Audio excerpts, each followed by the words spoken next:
Kyle, 22, had just moved into an old apartment on the quiet edge of the city. He lived alone, barely spoke, and had a habit of keeping things he found. He'd thrown away stranger things, but for some reason he kept this phone. The call came at 3:33 a.m. No name, no number, but it pulled him wide awake. There wasn't anyone really there, just fragments of a conversation long forgotten. Kyle wasn't sure if he was decoding something or being led somewhere. He started writing it down. The whispers repeated. They felt like instructions he wasn't meant to understand. The little changes piled up. Objects moved. The apartment no longer felt like his. In the old notebook, Kyle saw drawings just like the ones he'd started making. Maybe someone else had lived here and heard the same call. He stared at the ceiling and lost track. Day and night blurred. Time fell out of line. No more questions. No more doubt. Kyle obeyed, as if the voice belonged to a memory he once had. He arranged things like a blueprint. He didn't know what he was building, but it was coming together. He didn't know why he was doing it, but his hands kept moving. Even when he tried not to, he always turned to see it. Everything got too quiet, just his footsteps, and maybe not just his. He wasn't thinking anymore, just following steps he somehow knew.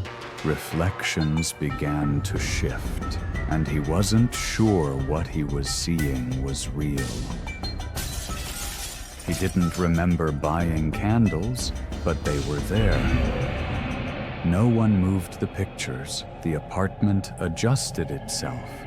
Everything around him had become a diagram, and he was the center point.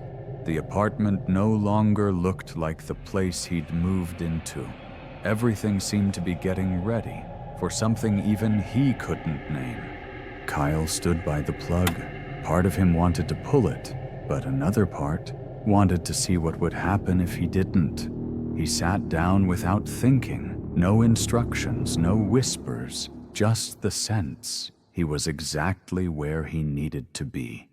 Something in the air started to shift, not wind, pressure, like a room getting ready to breathe. But forgot who to call. Every sound he made echoed like a broadcast. The phone suddenly became the center of it all. Every invisible gaze in the room seemed fixed on it.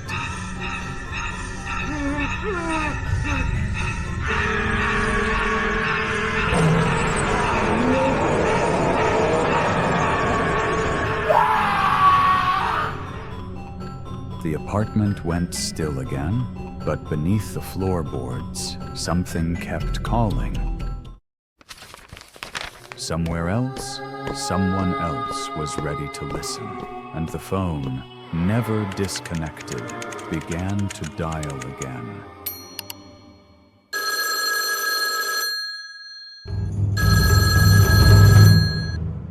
Being Lovers Club.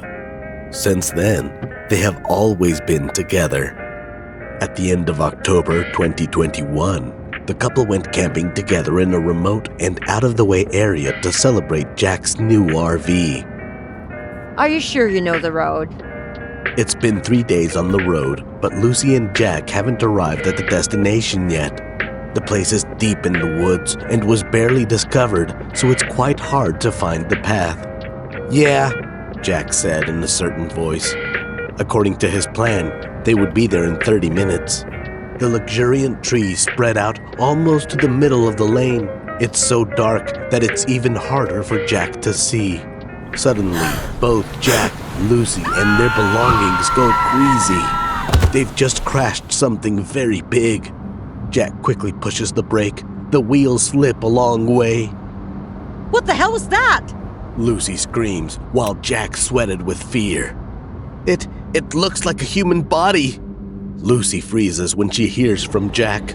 After a while, they decide to take the flashlight to check. Oh, shoot. It seems like Jack was right. Under the wheels, they find a long bloodstain. Jack and Lucy follow that bloodstain. 1 meter, then 2 meters. Their hearts bounce faster as they step closer. It's so close now.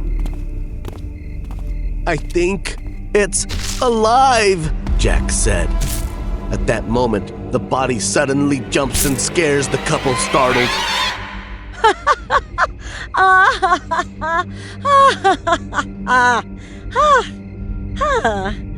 Lucy heaves a sigh of relief when she finds that the body is a deer, and so does Jack.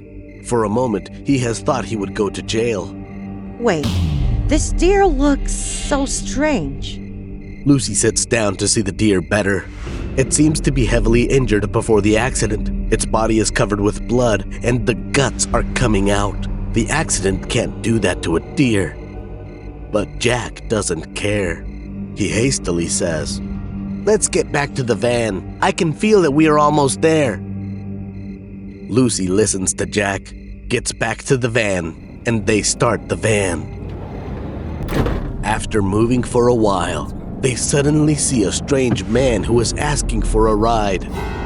Jack slows down the vehicle so that Lucy can see the man more clearly. Gosh, his face is so disgusting. His clothes are like filthy rags. He doesn't even wear slippers. Lucy doesn't feel so well, so she shouts, Go, go, go! Finally, Jack doesn't stop the vehicle, as if they just keep driving. Here it is! I told ya! Lucy is so happy because they finally arrive. The raw and primitive scene is exactly what they expected. Because she wants to save fuel for the trailer, Lucy suggests finding some wood for a campfire. Then they split. On her way, Lucy finds a tattered tent. Sometimes she finds some pieces of dead animals, but she only thinks that it's normal when wild animals can be around here. Soon, she comes back with wood in her hand. Why is Jack taking so long? That's strange. Lucy thinks. It's been a while, but Jack hasn't come back, so Lucy decides to rest on the trailer while waiting for Jack. But soon comes the sleepiness. Lucy quickly falls asleep.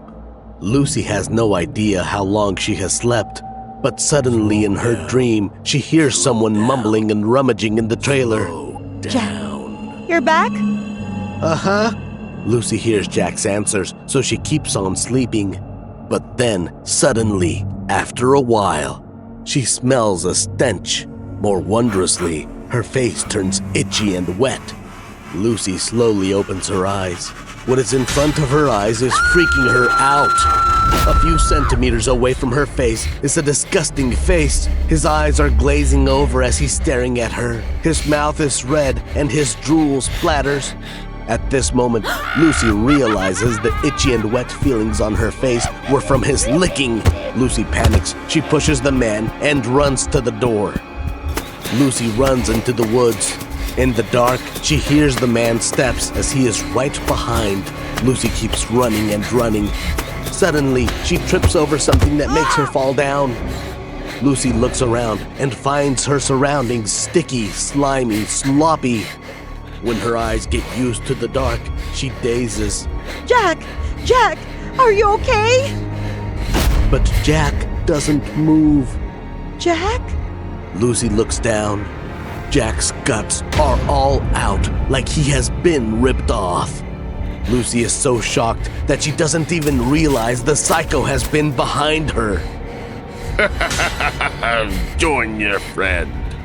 When she is hopeless, Lucy remembers the knife hanging on the side when she was picking the wood. So, as quickly as lightning, gets the knife and waves it around. Get off before I call the police! She seems to hurt the psycho because after that she hears him scream in pain. Then, all of a sudden, Lucy rushes to the RV, locks the door, and drives away.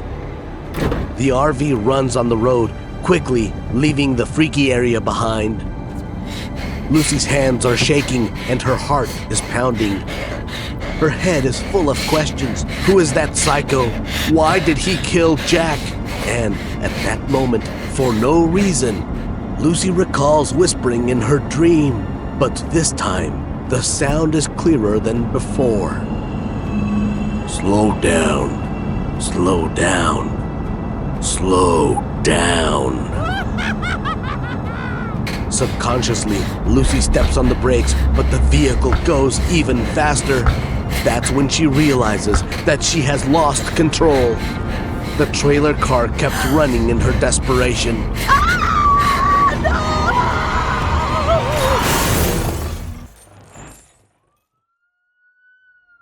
An overnight fire claims one life in Escambia County.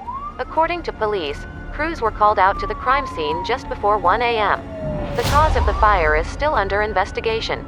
The victim has not yet been identified.